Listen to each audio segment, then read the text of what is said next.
Hello everyone, welcome back to my channel ओस टहलिया वंशन फैन फिक्शन। अगर आपको मेरी नॉवल पसंद आ रही हो तो प्लीज़ मेरे चैनल को लाइक शेयर एंड सब्सक्राइब ज़रूर कर दीजिएगा और अपने प्रीवियस कमेंट करना तो बिल्कुल भी मत भूलिएगा।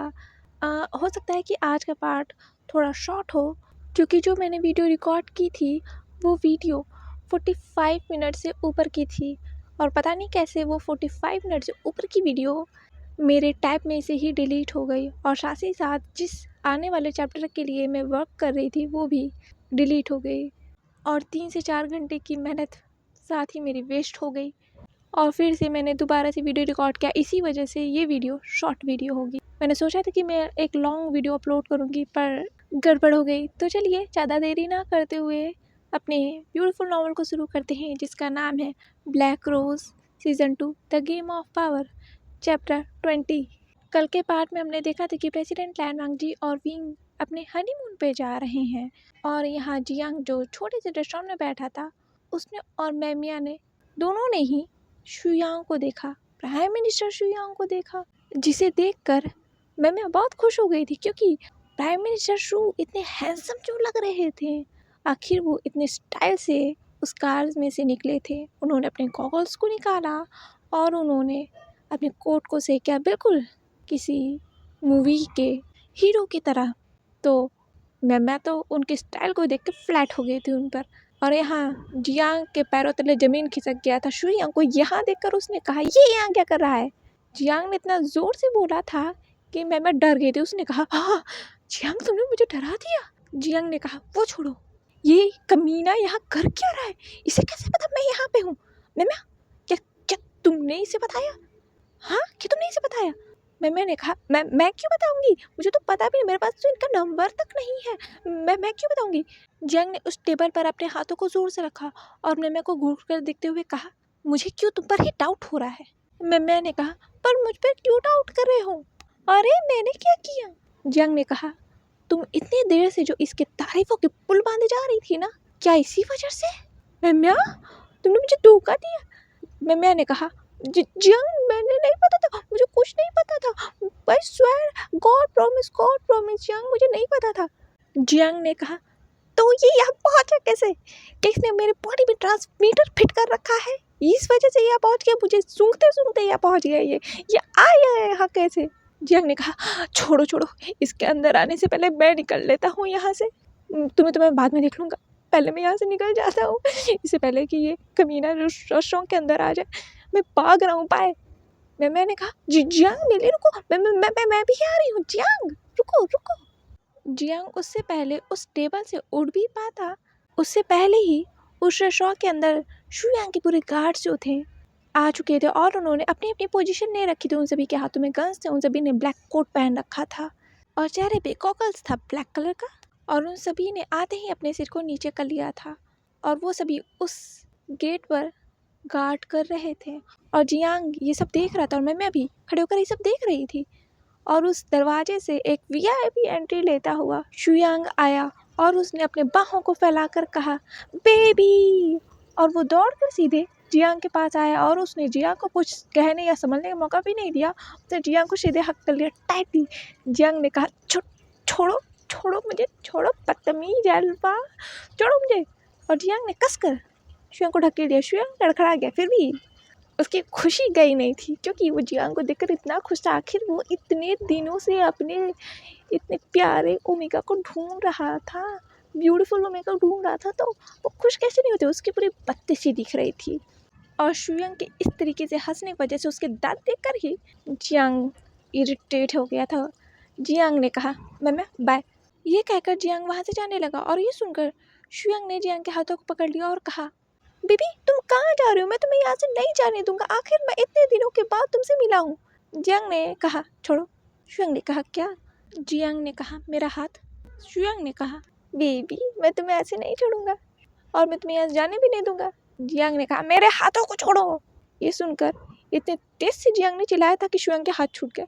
शुयांग ने कहा, कोई बात नहीं बेबी, छोड़ देता हूँ। और जियांग की इतनी तेज आवाज़ सुनकर जो दूर खड़ी उस दरवाजे के पास मिस निया थी, उनके पैर कांप गए। ओह माय गॉड, मिसेस सू कितनी डेंजरस है। और वो सभी गार्ड्स जो गार्ड कर रहे थे उस रेस्टोरेंट को, उन सभी ने जियांग की चिल्लाने की आवाज़ सुनी थी, पर उन सभी ने अपनी नज़रों को ऊपर भी नहीं किया था। और उस रेस्टोरेंट में प्राइम मिनिस्टर शू के गार्ड्स और मिस निया और जियांग और शुयांग और मैम्या के सिवा कोई था ही नहीं तो जो जियांग की चिल्लाने की आवाज़ों को सुन सके। शुयांग ने कहा, बेबी तुम मुझ पे इतना गुस्सा क्यों करते हो, लेकिन कर लो, तुम्हारे मुँह से ये गुस्सा करना भी अच्छा लगता है, मुझे बहुत अच्छा लगता है। जियांग ने कहा, क्या मैं तुम्हें सर्कस का जोकर लगता हूँ जो तुम्हें अच्छा लगता है? शुयांग, देखो फर्स्ट एंड लास्ट टाइम कह रहा हूँ, मेरा पीछे छोड़ दो, देखो मैं तुम्हें पसंद नहीं करता, तुम किसी और ओमेगा को ढूंढ सकते हो, ज़रूरी नहीं कि तुम मेरे ही पीछे पड़ो। मैं तो वाओ नहीं, बहुत ज़्यादा खास नहीं हो कि तुम मेरे ही पीछे पड़े हो, ठीक है? अच्छा तुम समझ गए ना, गुड बॉय, बाय। जियांग वहाँ से जाने लगा। शुयांग ने कहा, नहीं बेबी मैं तुम्हें ऐसे नहीं जाने दूंगा, आज तो मैंने तय कर लिया है। जियांग ने कहा, अब क्या तय कर लिया तुमने? शुयांग ने कहा, बेबी हम वेडिंग करेंगे। जियांग ने कहा, क्या वेडिंग, और तुमसे मुंह देखा है तुमने अपना? मैं कह रहा हूँ कि तुम मुझे छोड़ दो और तुम वेडिंग की तैयारी तक चले गए। शुयांग ने कहा, हाँ बेबी मैंने तो सब तैयारी कर ली, बस तुम्हारा ही हाँ कहना है, मदर एंड फादर एंड नो भी तैयार है। जियांग ने कहा, ओ माय गॉड तुमने मेरे मॉम डैड से क्या क्या पकाया, वो तो अभी तक घूम के भी नहीं आए हैं और मुझे समझ में नहीं आ रहा आज उन्हें तक घूमना क्यों है, क्यों वो इतने टूर पे गए? उन्होंने तो कहा हम बस 1-2 दिन में वापस आ जाएंगे, क्या तुमने कुछ किया है? शुयांग ने कहा, नहीं बेबी मैं क्या करूँगा, मैंने कुछ नहीं किया। जियांग ने अपने आईब्रोज को रेस करते हुए कहा, क्या सच में? मुझे तुम पर ही डाउट हो रहा है। शुयांग ने कहा, बेबी तुम मुझ पर क्यों शक रहे हो, देखो मैं कितना क्यूट हूँ। जियांग ने कहा, क्या क्यूट? सच में? लक, तुम जैसा पर्सन जिसका फेस लोमड़ी जैसा है वो अपने आप को क्यूट कह रहा है, वाह, तो इससे ज़्यादा अच्छी बात कोई हो ही नहीं सकती। ऐसे तो मैं भी कह सकता हूँ, चाइना का प्रेसिडेंट जो है मेरे रिश्तेदार है। जियांग ने कहा, ओ वैसे है तो प्रेसिडेंट है। मैं भी इस वक्त ये क्या सोच रहा हूँ, लगता है मेरा दिमाग ख़राब हो गया इस अल्फा के चक्कर में। अच्छा बात हो गई, तुम मुझसे मिलिए, बाय। शुयांग ने कहा, नहीं मैं तुम्हें नहीं जाने दूंगा। जियांग ने कहा, यहाँ पर क्या है यार, देखो मेरा दिमाग फट जाएगा, इससे पहले कि मैं तुम्हें पकड़ के पीट दूँ, तुम मुझे जाने दो। शुयांग ने कहा, बेबी कोई बात नहीं, तुम मुझे मार सकते हो, वैसे भी तुम गुस्से में ये बहुत क्यूट लगते हैं, बहुत हैंडसम लगते हैं, तुम्हारी अदाएँ इतनी अच्छी हैं। यहाँ मैं बैठे बैठे सोच रही थी, अदाएँ और जियांग में, अच्छा सच में, मुझे आज तक क्यों नहीं दिखा? और जियांग को मैं बैठे बैठे स्कैन करी थी, क्या जियांग में सच में अदाएँ हैं? सच में वो सोच में पड़ गई थी, कहीं प्राइम मिनिस्टर शू का दिमाग खराब तो नहीं हो गया या फिर उनकी आंखें खराब है। जियांग को इसमें अदाएँ कहाँ से दिखी? मुझे तो कभी नहीं दिखी, भले ही इसके नाक पे हमने गुस्सा देखा है। शुयांग ने कहा, अच्छा ठीक है चलो कोई बात नहीं, तुम वेडिंग के लिए शर्मा रहे हो ना, मैं तुम्हें थोड़ा सा टाइम दे देता हूँ। जियांग ने कहा, क्या मैंने मांगा कब तुमसे टाइम?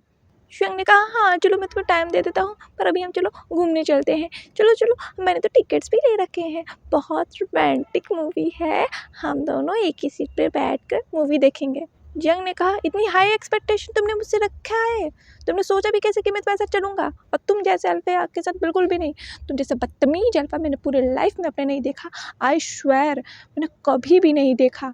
शुयांग ने कहा, थैंक यू बेबी तुम मेरी इतनी तारीफ़ करने के लिए, मुझे पता है बेबी तुम मुझे दिलो दिल प्यार करते हो, पर शर्माते हो मेरे सामने, पर कोई बात नहीं, तुम मुझे बता सकते हो, मैं तुम्हें टीज़ नहीं करूँगा। जियांग ने कहा, अरे ये अपने मनमान पूरा इमेजिनेशन करता क्यों जाते, इसकी हाई एक्सपेक्टेशन मुझसे इतनी क्यों है? छोड़ो मुझे क्या लेना देना। हाँ देखो तुम मुझे बेबी कहना बंद करो, मुझे बिल्कुल भी नहीं पसंद, ठीक है? और मैं तुम्हारे साथ कहीं नहीं जा रहा। शुयांग ने कहा, बेबी मुझे पता है तुम्हें बेबी सुनना बहुत पसंद है। जियांग ने कहा, क्या? शुयांग ने कहा, हाँ मैं जानता हूँ तुम मुझे पसंद करते हो, तुम्हें बेबी सुनना बहुत पसंद है, इसी वजह से जब भी मैं तुम्हें बेबी कहते हो तो तुम्हारे चीक्स रेड हो जाते, तुम्हारा फेस रेड हो जाता है। और यहाँ मैं शुयांग को इशारा कर रही थी, बेबी मत कहिए प्लीज़, वरना वो आपको पिट देगा, वो गुस्से में हो जाता है लाल, बेबी मत कहिए। पर शुयांग सुने तब ना, शुयंग ने कहा, हाँ मुझे पता है बेबी तुम्हें बहुत पसंद है, तुम मुझे बहुत प्यार करते हो और तुम्हें बेबी सुनना बहुत पसंद है, इसी वजह से तुम्हारा चिक्स रेड हो जाते हैं, कितने क्यूट लगते हो तुम्हें जब चिक्स रेड हो जाते हैं। जियांग ने कहा, baby baby baby baby I hate baby words, आज मैं तुम्हें नहीं छोड़ूंगा, मैंने तुमसे कहा था ना मुझे बेबी मत बोला। और ये कहते हुए जियांग ने शुयांग के बालों को पकड़ा और उसे नोच लिया। शुयांग ने कहा, बेबी बेबी मैं बाल छोड़ो, मैं गंजा हो जाऊंगा, तुम मेरे हर वक्त बालों को वही क्यों क्यों पकड़ते रहते हो, नोचते रहते हो, मुझे अपने बाल बहुत प्यार है, मैं गंजा हो जाऊंगा, हमारी वेडिंग में मैं गंजा कैसा लगूंगा, हमारे पिक्स अच्छे नहीं आएंगे बेबी। ये सुनकर तो जियांग का और भी ज़्यादा पारा चढ़ गया। उसने कहा, बेबी बेबी ओह मैं तुम्हें नहीं छोड़ूंगा, तुम ऐसे नहीं सुधरोगे, तुम लातों के बात थे हो, है ना, मैं जानता हूँ तुम लातों के बात हो, मुझे पहले ही तुम्हें पीटना चाहिए था, मुझे इतना टाइम वेस्ट करने की ज़रूरत ही नहीं थी, एक तो मेरा क्लास का टाइम हो गया उससे ऊपर हो गया और तुम मुझे परेशान किए जा रहे हो, और बेबी बेबी मुझे मत बुलाना ना, नहीं तो मैं तुम्हारा जान ले लूँगा, 6 के 6 गोलियाँ ठोक दूंगा अगली बार तुमने अगर मुझे बेबी कहा, ये 6 गोलियाँ तुम्हारे भेजे में जाएंगी, समझ गए तुम। ये सुनकर सभी गार्ड्स ने शुयांग की तरफ देखा जिसकी हालत सच में बहुत बुरी थी। ये देखकर तो वो गार्ड्स जो थे और भी ज़्यादा डर गए। उन गार्ड्स ने अपने जो पॉकेट में गन लटका रखा था उस गन को उन्होंने अपने पीछे छुपा लिया, कहीं ये मिसेस सू को दिख ना जाए, वरना तो मिसेस सू शुयांग को अभी उड़ा देंगी, क्योंकि अगर शुयांग उड़ा तो इस पर्सन को कुछ नहीं होगा, क्योंकि शुयांग इस पर्सन से इतना प्यार करता है कि मर जाएगा, लेकिन इस पर्सन को कुछ होने नहीं देगा। पर सेफ्टी डिपार्टमेंट को इन्हें सफाई देनी पड़ेगी और ये सब की जान ले ली जाएगी, फंस जाएंगे ये सब। इसी वजह से उन गार्ड्स ने अपनी बेहतरी यही समझी कि वो छुपा लें, क्योंकि प्राइम मिनिस्टर के सेफ्टी का सवाल था। पर ये देखकर तो मिस निया जो उस रेड कोट में उस डोर के पास खड़ी थी, वो दौड़ते हुए शुयांग की तरफ आई और उन्होंने कहा, मिसेस शू, ये प्राइम मिनिस्टर को छोड़ दीजिए, प्लीज़ उन्हें छोड़ दीजिए, उनका इंटेंशन नहीं है आपको हर्ट करने का। ये सुनकर जियांग का माथा ठनक गया, मिसेस, वो भी शू, ये किसे कह रही है। जियांग ने ये सुनकर शुयांग के बालों को छोड़ दिया और उसने कहा, मिसेस शू, ए लड़की, तुमने किसे कहा। मिस निया ने कहा, क्या। यहाँ शुयांग अपने बालों को सहला रहा था, उसे बहुत ज़ोर से नोचा जो गया था। जियांग ने कहा, तुमने क्या मुझे मिसेस शू कहा। मिस निया ने कहा, नहीं मैंने आपको मिसेस शू नहीं कहा। जियांग ने कहा, तो तुमने मुझे क्या कहा, क्या मुझे बताओगी तुमने क्या कहा। जियांग को अपनी तरफ बढ़ता हुआ देखकर मिस निया की हालत ख़राब हो गई। उन्होंने डरते हुए कहा, मैंने कहा मिस्टर शू। मिस निया ने कहा, मैं फंस गई, ये नहीं कहना था। जियांग ने कहा, दिखा, इसने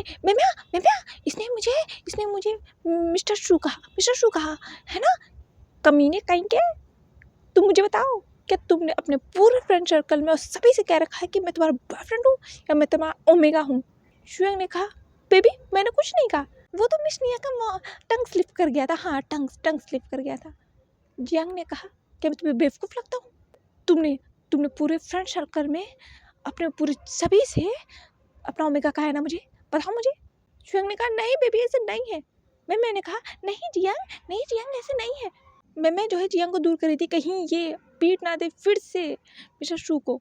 जियांग ने कहा, देखो अगर मुझे पता चला ना कि तुमने सभी से मुझे अपना ओमेगा कहा होगा ना, सच बता रहा हूँ, 6 की 6 गोलियाँ तुम्हारे भेजे में उड़ा दूंगा। शुयांग ने जियांग को अपनी तरफ खींचा और उसके विष्ट पर हाथ रखते हुए कहा, बेबी तुम्हें तो इस चीज़ की भी इजाज़त है, तुम मुझे मानना चाहते हो न, मान लो ना बेबी, मान लो मुझे, मर तो मैं गया हूँ तुम्हारे प्यार में।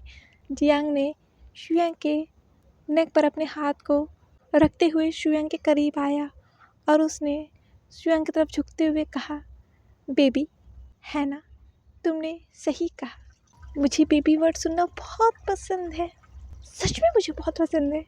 शुयांग ने कहा, हाँ मुझे पता है बेबी, तुम्हें बेबी वर्ड सुनना बहुत पसंद है और तुम मुझे दिलो दिल अपना अल्फा मानते हो। आई नो बेबी, मैं क्यों नहीं जानूँगा। जियांग ने कहा, सही कहा, मुझे बहुत पसंद है, मुझे इतना पसंद है कि ये करता है। और ये कहकर जियांग ने शुयांग के दोनों पैरों के बीच में जोर से मारा, जिससे शुयांग की तो जान हलक को आ गई थी। शुयांग ने कहा, और शुयांग ये कहते हुए ही ज़मीन पर धड़ाम से गिर गया और उसने अपनी प्रीशियस चीज़ को पकड़ कर लिया। उसने चिल्लाते हुए कहा, बेबी, इतना ज़ोर से नहीं मारना था, बच्चों का तो सोचा होता। जियांग ने कहा, तुम कभी नहीं सुधरोगी, अगली बार से तुम मेरे पास भी आए ना, मैं तुम्हारा मुंह तोड़ दूंगा। शुयांग ने कहा, बेबी, मुंह तोड़ लेना, लेकिन यहाँ नहीं मारना चाहिए था। मेरे शूनी का क्या होगा? जियांग ने कहा, ये क्या है? शुयांग ने कहा, बेबी, हमारे बच्चे। जियांग ने अपने दोनों हाथों को अपने सिर पे रखा और कहा, ओह माय गॉड, इस अल्फा ने मेरे बारे में क्या क्या सोच के रखा है। ओह माय गॉड, तुम ऐसे नहीं सुधरोगे। जियांग शुयांग के पास बढ़ी रातों से पीटने के लिए। तब तक मिमिया ने जियांग के हाथों को पकड़कर उसे खींचते हुए कहा, जियांग, ये तुमने क्या किया? उन्हें कितना जोर से लगा होगा। जियांग ने कहा, तो मैं क्या करूं? तुमने देखा उसने बच्चों के बारे में भी सोचा है। सोचो मिमिया के बारे में कितना गंदा सोच रहा होगा। इसका कहाँ तक दिमाग जाता है, ये अल्फा कितना कमीना है, कितना घटिया अल्फा है। इसके दिमाग में पता नहीं क्या क्या भरा है मेरे बारे में। आज तो मैं इसे नहीं छोड़ूंगा, आज तो मैं इसके इस प्रीशियस चीज़ को डिस्ट्रॉय कर दूंगा। और शुयांग की तरफ जियांग बढ़ने लगा। शुयांग ने कहा, बेबी, देखो, तुम ऐसा मत करना, हमारे बच्चों का क्या होगा, तुम्हें ही प्रॉब्लम होगी। ये सब शुयांग ने ज़मीन पर लेटे लेटे ही कहा था, क्योंकि उसे उठा ही नहीं जा रहा था। उसे इतनी ज़ोर से जो पड़ी है। ये सुनकर मिस निया ने कहा, सर, ये आप क्या बोल रहे हो? उन्हें आप भड़काना बंद कीजिए, वो सच में आपके प्रीशियस चीज़ को तोड़ देंगी। शू के हायर्स का क्या होगा, ज़रा सोचिए। और मिस निया शुयांग को खड़ा करने लगी और उन्होंने उन्हें उस चेयर पे बैठा दिया था जहाँ कुछ देर पहले जियांग बैठा हुआ था। जियांग ने कहा, हाँ, मुझे बर्दाश्त नहीं हो रहा, मैं यहाँ से जा रहा हूँ, वरना ये अल्फा आज मेरे हाथों मर जाएगा। तुम क्या नाम है तुम्हारा? मिस निया, टिया, पता नहीं जो भी नाम है लड़की, तुम इसे मुझसे दूर रखना, समझ गई? वरना पहली गोली मैं तुम्हें मारूंगा, वो भी तुम्हारे सिर पे, यहाँ, भले ही उसके बाद मैं जेल क्यों ना चले जाऊँ। जियांग ने मिस निया को पॉइंट करते हुए कहा था उसके फोrehead पर। मिस निया ने कहा, हाँ ठीक है, पर मैं इसमें क्या कर सकती हूँ? और जियांग वहाँ से जाने लगा। शुयांग ने कहा, बेबी रुको, मैं भी आ रहा हूँ। शुयांग खड़ा होने लगा, पर वो हो नहीं पाया क्योंकि जियांग ने उसे बहुत जोर से जो मारा था, इसी वजह से शुयांग वापस बैठ गया और उसने कहा, बेबी रुको, अच्छा मुझे बताओ तो दो, मतलब कि तुम रह कहाँ रहे हो, छुपे कहाँ पे हो, कि मैं तुमसे मिल पाऊँ। हमारी नेक्स्ट मीटिंग कब होगी बेबी? जियांग ने कहा, तुम्हारे सपने में। शुयांग ने कहा, सपने तो मैं रोज देखता हूँ बेबी, तुम्हारे ही। जियांग ने कहा, ये अल्फा। पर जियांग जाते जाते बीच में रुक गया और वो दौड़ कर आया शुयांग के पास। शुयांग ने कहा, बेबी, मैं जानता था तुम मुझसे बहुत प्यार करते हो, आई लव यू बेबी। और शुयांग सोच रहा था जियांग उसके पास दौड़ के आ गया और उसे कहेगा, डार्लिंग, आई लव यू, मैं सच में तुमसे बातें छुपा रहा था, पर मैं तुमसे बहुत प्यार करता हूँ। पर शुयांग के सपनों पर बहुत जोर से लात मारा था जियांग ने उस पिज़्ज़ा के बॉक्स को लेते हुए कहा और अपने आइज़ को नैरो करते हुए कहा, मैं बस ये पिज़्ज़ा लेने आया था, तुम्हारी वजह से नहीं। जो तुम ड्रीम में कर रही हो ना, उसे भूल जाओ, ये कभी सच नहीं होगा। और जियांग वहाँ से जाने लगा। पर जब जियांग उस रेस्टोरेंट के गेट के पास गया तो उन गार्ड्स ने जियांग का रास्ता रोका हुआ था। जियांग ने कहा, हटोगी भी अब? इतना ज़ोर से जियांग चिल्लाया था कि सभी गार्ड्स ने रास्ता खाली कर दिया था और वो जियांग को जाते हुए देख रहे थे। उन गार्ड्स ने सोचा, ये सच में ओमेगा बहुत डेयरिंग है। इस ओमेगा में आज तक इतने बड़े हस्ती को कोई छू पे तक नहीं पाया, उसका बाल तक बाका नहीं हो पा रहा, और ये ओमेगा उन्हें पीट के चला गया। जाहिर सी बात है, प्राइम मिनिस्टर बहुत जाने माने हस्ती थे, उन तक पहुंचना बहुत मुश्किल था। उनका रुतबा प्रेसिडेंट लैन वांग जी के जितना नहीं, पर उनसे कम भी नहीं था। कल्टीवेशन वर्ल्ड के ओमेगास उनसे शादी करने के लिए मरती हैं, पर मिस्टर शू किसी को भी घास नहीं डालते हैं, उनकी तरफ देखते तक नहीं है। जब से वो पॉलिटिक्स में आए हैं, वो बहुत सीरियस है अपने काम को लेकर। इसी वजह से सारे ओमेगास उनके पीछे मरती हैं वेडिंग करने के लिए, पर वो किसी को घास भी नहीं डालते, क्योंकि जानते हैं उनका ओहदा क्या है, उनकी रिस्पॉन्सिबिलिटी क्या है, इस कुर्सी की कितनी अहमियत है। इस कुर्सी पर कोई भी दाग लगना नहीं चाहिए। पर प्राइम मिनिस्टर शू का दिल तो आया है एक कॉलेज गोइंग स्टूडेंट पे, जो उन्हें घास तक नहीं डालता है, उन्हें पीट कर चला जाता है। हाँ, उन्हें शौक तो लगना ही था, जाहिर सी बात है।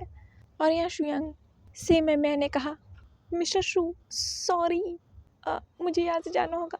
ये कहकर मैम्या ने जियांग के बैग को उठाया और अपने बैग को उठाया और जियांग की तरफ पीछे भागते हुए कहा, जियांग रुको रुको, मैं भी आ रही हूँ जियांग। और यहाँ शुयांग ने उस प्लेट को देखा जिस प्लेट में शुयांग ने अपना आधा खाया हुआ पिज़्ज़ा रखा हुआ था। शुयांग ने हंसते हुए उस पिज़्ज़ा के पीस को उठाया और उसे खाते हुए कहा, तुम्हारा टेस्ट बहुत अच्छा है। एक दिन मैं तुम्हें अपना ओमेगा बना के रहूँगा, डोंट वरी बेबी। और दूर कहीं एक कार में बैठा हुआ एक पर्सन इन सारे फोटोग्राफ को कैप्चर कर चुका था और उसने कहीं उन फोटोग्राफ को भेज दिया था। जिस पर्सन के पास वो फोटोग्राफ्स आए थे, उस पर्सन ने उन फोटोग्राफ्स को देखा और अपनी भौहें चढ़ा ली। और तभी उस पर्सन के पास एक कॉल आया। सामने वाले पर्सन ने कहा, बॉस। इस फोटोग्राफ वाले पर्सन ने कहा, शुयांग कहाँ है? सामने वाले पर्सन ने कहा, हाँ ये वही पर्सन है जो कार में था। उसने कहा, बॉस वो रेस्टोरेंट में है। दूसरे पर्सन ने कहा, वो क्या कर रहा है? उस कार वाले पर्सन ने कहा, बॉस वो लोग बात कर रहे हैं।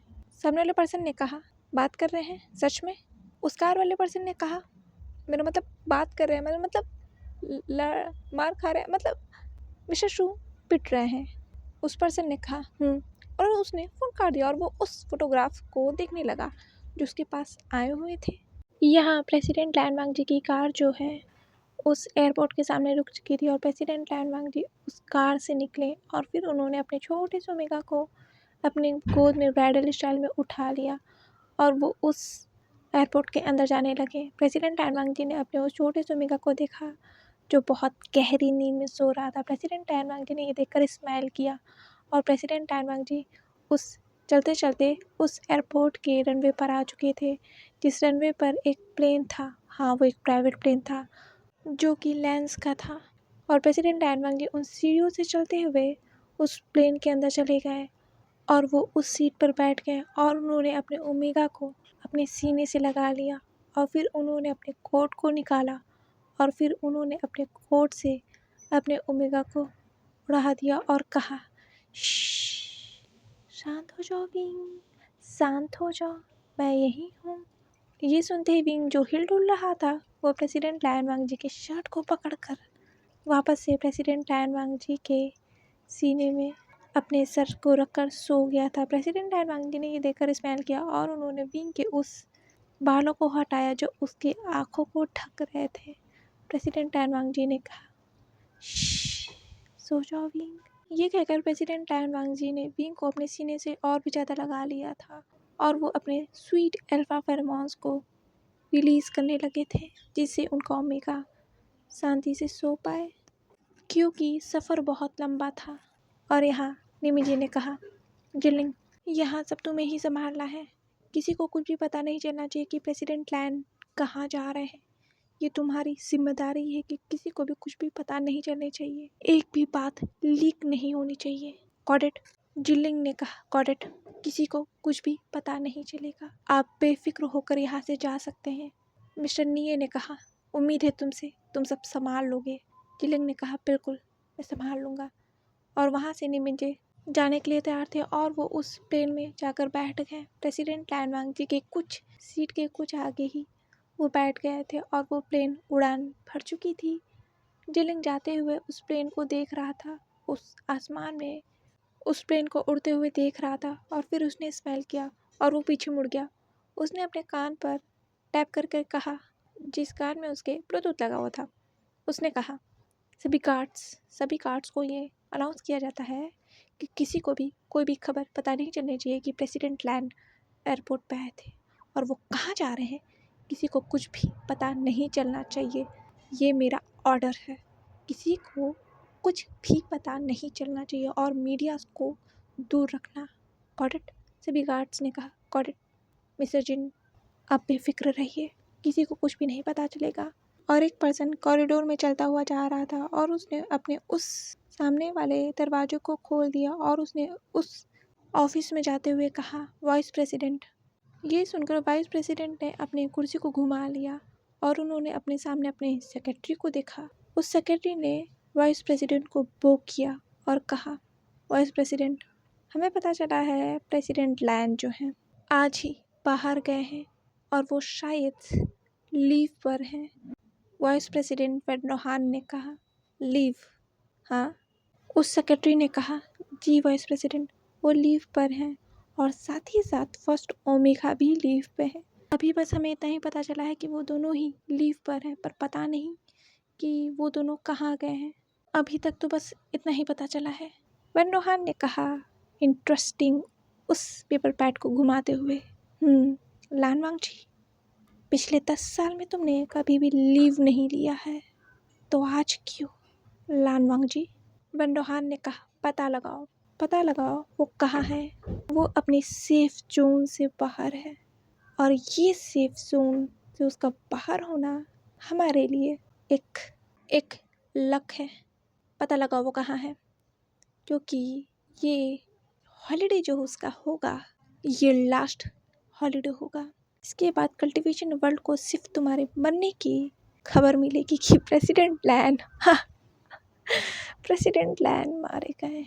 मैं तुम्हें मरता हुआ देखना चाहती हूँ। कितना सुकून मिलेगा तुम्हारे उस मरने की खबर को सुनकर, जो सुनने के लिए मेरे कान तरस गए हैं।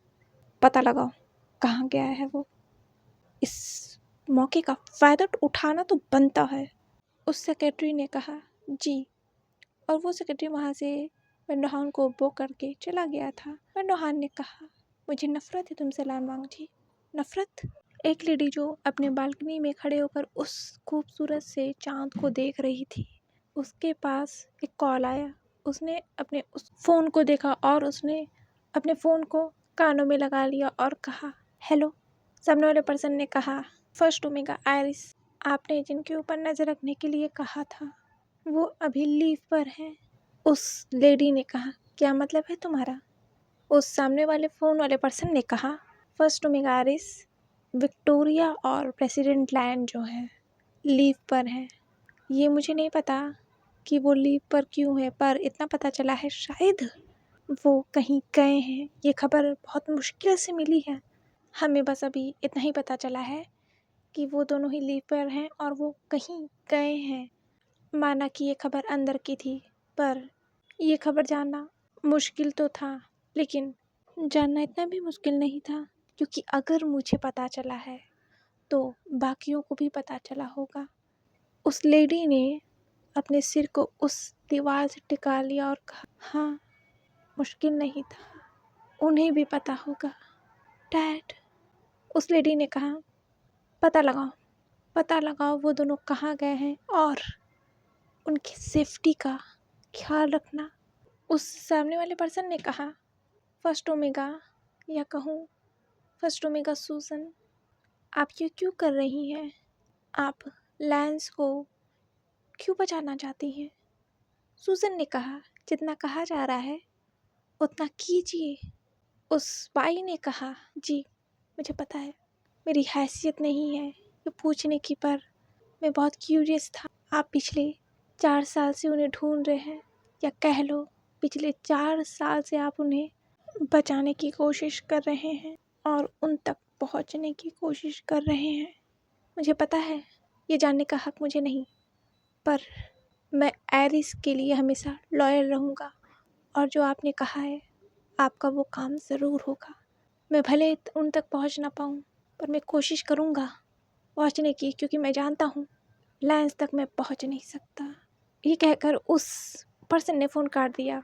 सूजन ने कहा लैंस तक नहीं पहुंच सकते, जानती हूँ, पर मैं चाहती हूँ तुम उन तक पहुँचो, क्योंकि अगर हम नहीं पहुँचे तो वो पहुँच जाएंगे। सबको पता है, हाँ सबको पता है तुम बाहर हो, पर मैं तुम तक पहुँच क्यों नहीं पा रही? क्यों? 4 साल हो गए हैं मुझे शान, 4 साल से मैंने तुम्हें दूर से देखा है, बहुत दूर से। शान, मैं तुम तक पहुँच क्यों नहीं पा रही? क्या मैं इतना तुमसे दूर हूँ, या मेरी हैसियत नहीं रही तुम तक पहुँचने की? आखिर मैं क्यों इतना दूर हूँ? प्रेसिडेंट लैन, सच में आपने अपने ओमेगा को बहुत सेफ रखा है, बहुत ख्याल रखा है। जितना मैंने अभी तक देखा, आप अपने ओमेगा का बहुत ख्याल रखते हैं। काश काश ये जो खबरें उड़ रही हैं या ये खबरें दिखाई जा रही हैं वो सच हो। काश सच हो।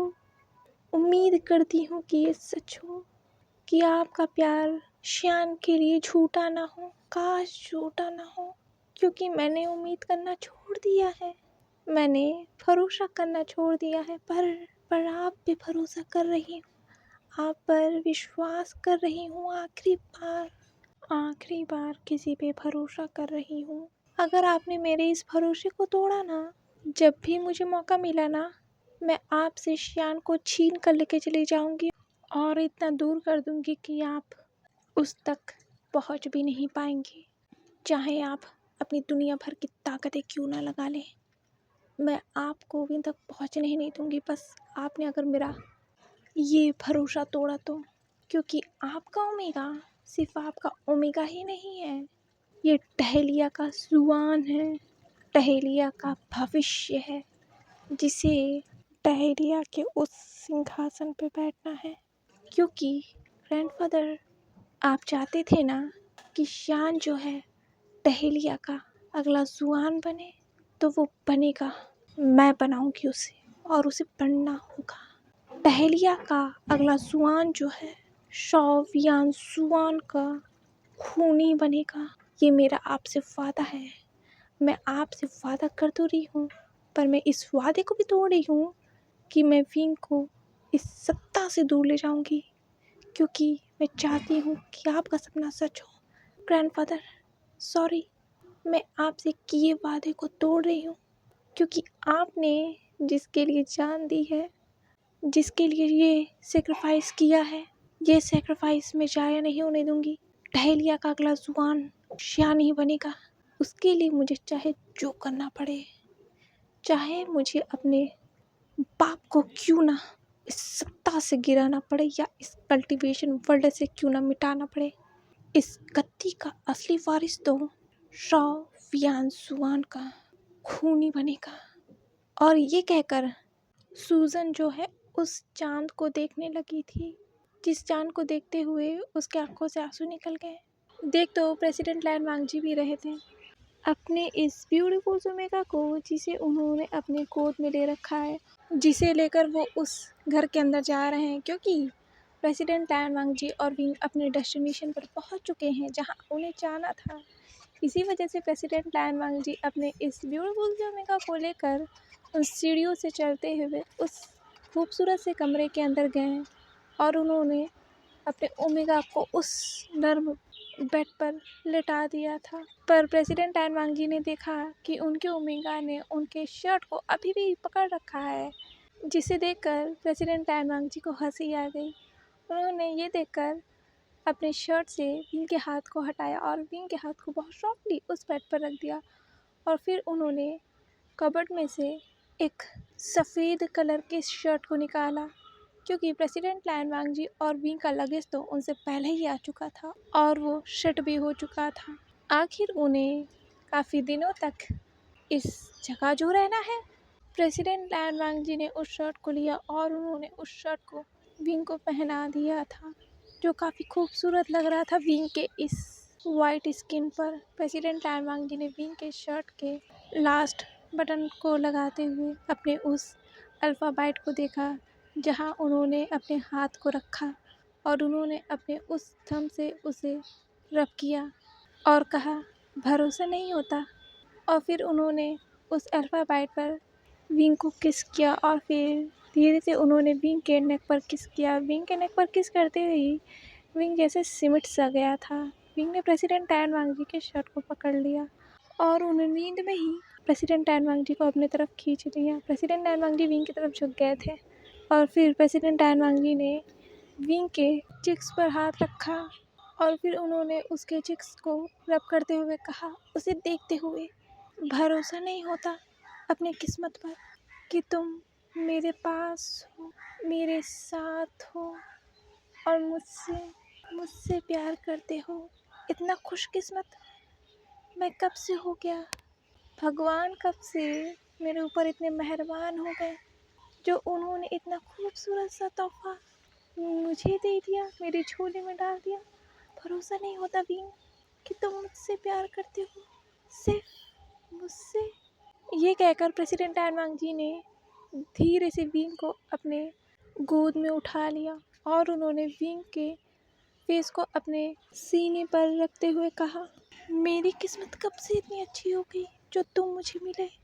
भरोसा कर भी कैसे सकता हूँ, जो मेरा ख्वाब था तुम मेरे ख्वाब थे विंग, जिसे मैं पाना चाहता था पर उससे दूर भाग रहा था, क्योंकि मैं तुम्हारे लिए कभी कैपेबल था ही नहीं, कभी भी नहीं। पर तुमने मुझसे प्यार किया। इस बात को लेकर मैं जितना खुश हूँ उतना ही डरा हुआ हूँ, कहीं मैं तुम्हें हर्ट ना कर दूँ। पर मैं तुम्हें खुद से दूर नहीं करना चाहता, कभी भी नहीं, क्योंकि मैं तुमसे प्यार करता हूँ, इतना प्यार करता हूँ कि तुम कभी सोच भी नहीं सकते। डर लगता है खुद से कि मैं तुम्हें कहीं नुकसान ना पहुँचा दूँ। पर देखो ना, आज मैं इतना खुश हूँ तुम्हें अपने पास देखकर कि ये खुशी मुझे बर्दाश्त ही नहीं हो रही है, क्योंकि मैं तुमसे बहुत प्यार करता हूँ। तुम मेरा पहला प्यार हो विंग। प्यार का तो मतलब ही मुझे नहीं पता था ना, वो प्यार तुमने मुझे सिखाया विंग। मैंने तुम्हारे साथ हंसना सीखा है, ज़िंदगी को जीना सीखा है।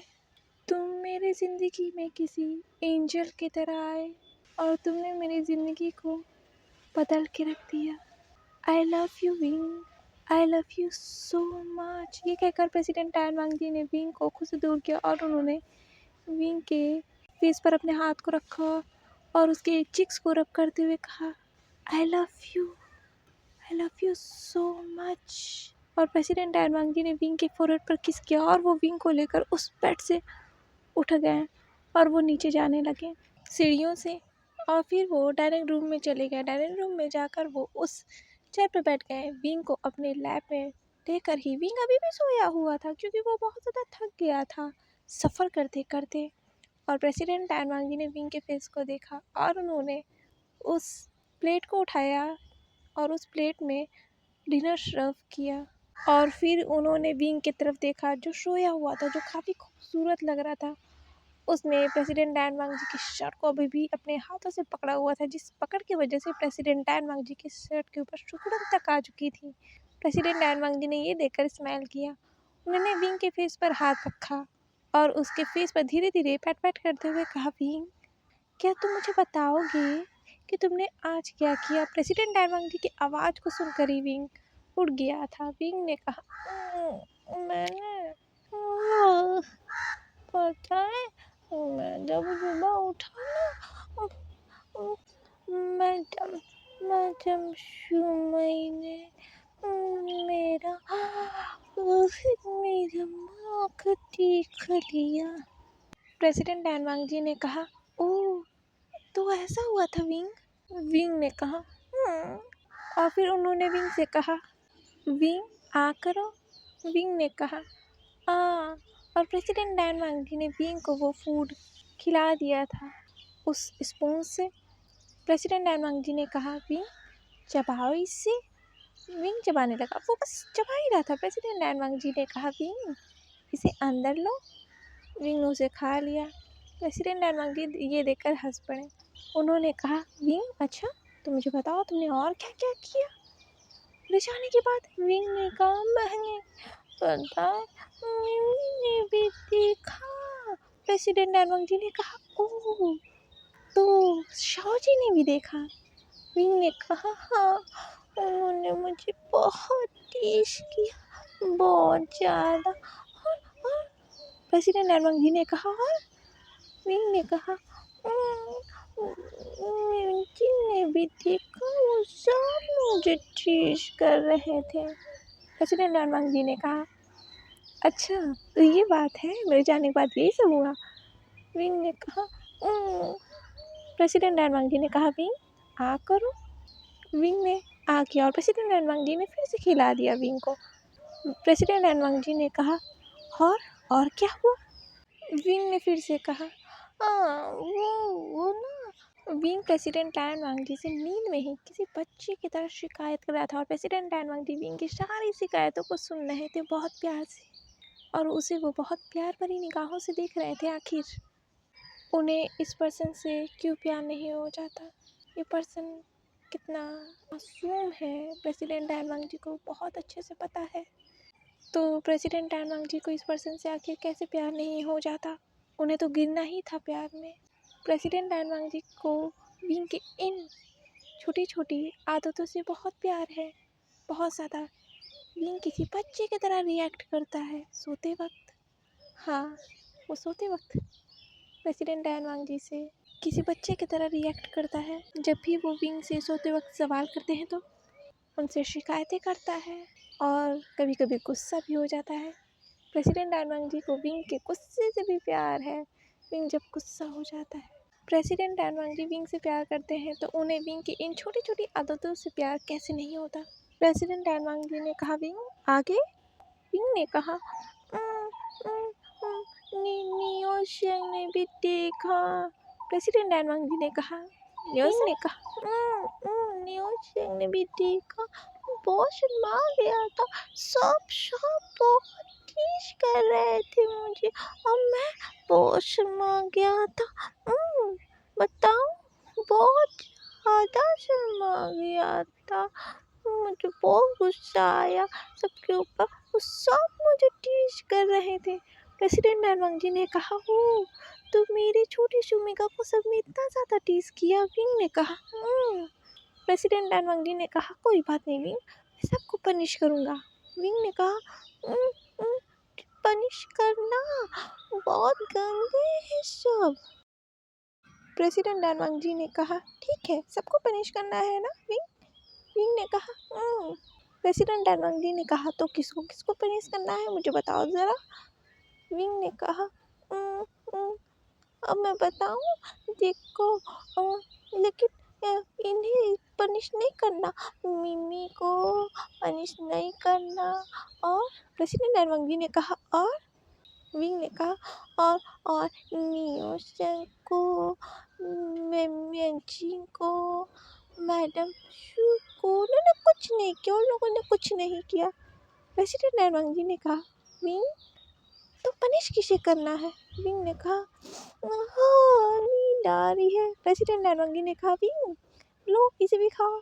और ये कहते कहते विंग को प्रेसिडेंट टैन वांग ने सारा फूड खिला दिया था।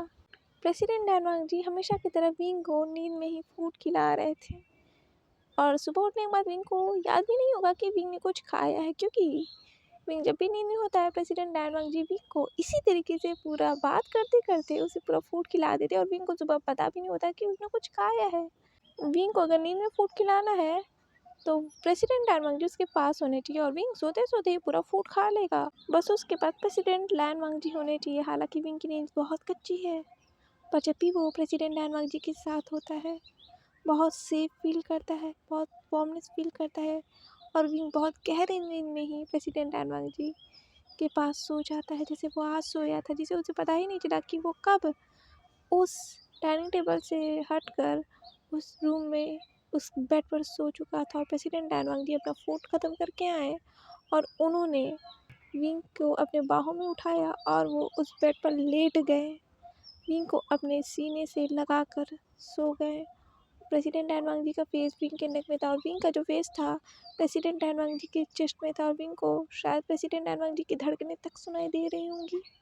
प्रेसिडेंट टैन वांग को ये फेरोमोन्स जो है ना, उन्हें ये फेरोमोन्स बहुत पसंद है, बहुत प्यार है उन्हें अपने इस ओमेगा से, उसके फेरोमोन्स से और इस फीलिंग से भी कि उनका ओमेगा बस उनसे प्यार करता है, उनके साथ है, उनके पास है।